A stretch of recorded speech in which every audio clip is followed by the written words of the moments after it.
TDP Janasena పొత్తుపై విమర్శలు చేస్తున్న వైసీపీకి కౌంటర్ ఇచ్చారు గన్నవరం టీడీపీ అభ్యర్థి యార్లగడ్డ వెంకట్రావు. వైసీపీకి ప్రతిపక్ష హోదా కూడా దక్కదన్నారు. జగన్ను గద్దె దించాలని, తక్కువ సీట్లకు పవన్ ఒప్పుకున్నారని ఆయనకు హ్యాట్స్ ఆఫ్ అంటూ కితాబునిచ్చారు యార్లగడ్డ. అసలు వైఎస్ఆర్సీపీకి ఎందుకండి పొత్తులకు వెళ్ళడం వైసీపీకి ఎందుకు? రాజకీయ పార్టీ ఎదురు పార్టీని కూడా వాళ్ళే కంట్రోల్ చేస్తారా? తెలుగుదేశం పార్టీ ఒక్కసారి 2019లో సింగిల్గా పోటీ చేసింది. 83 కొత్తగా పార్టీ పెట్టినప్పుడు పొత్తుకు వెళ్ళింది. 85లో ముఖ్యమంత్రిగా రామారావు లేడు, 89లో ముఖ్యమంత్రిగా పొత్తుకు వెళ్ళాడు, 94 లేడు, 99లో చంద్రబాబు గారు ముఖ్యమంత్రిగా పొత్తులు పెట్టుకున్నాడు, 2004, 2009లో పెట్టుకున్నారు. రాజశేఖర్ గారు పెట్టుకున్నాడు పొత్తులు 2004, 2009లో.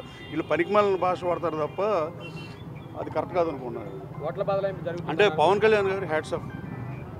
అవసరమైతే ఈ రాష్ట్ర ప్రభుత్వాన్ని బంగాళాఖాతంలో కలపడానికి దేనికైనా సిద్ధం అన్నట్టు ఆయన సీట్లు కూడా తగ్గించుకుంటా ఒప్పుకున్న ఆయన పెద్ద మనసుకు నిజంగా నమస్కారం.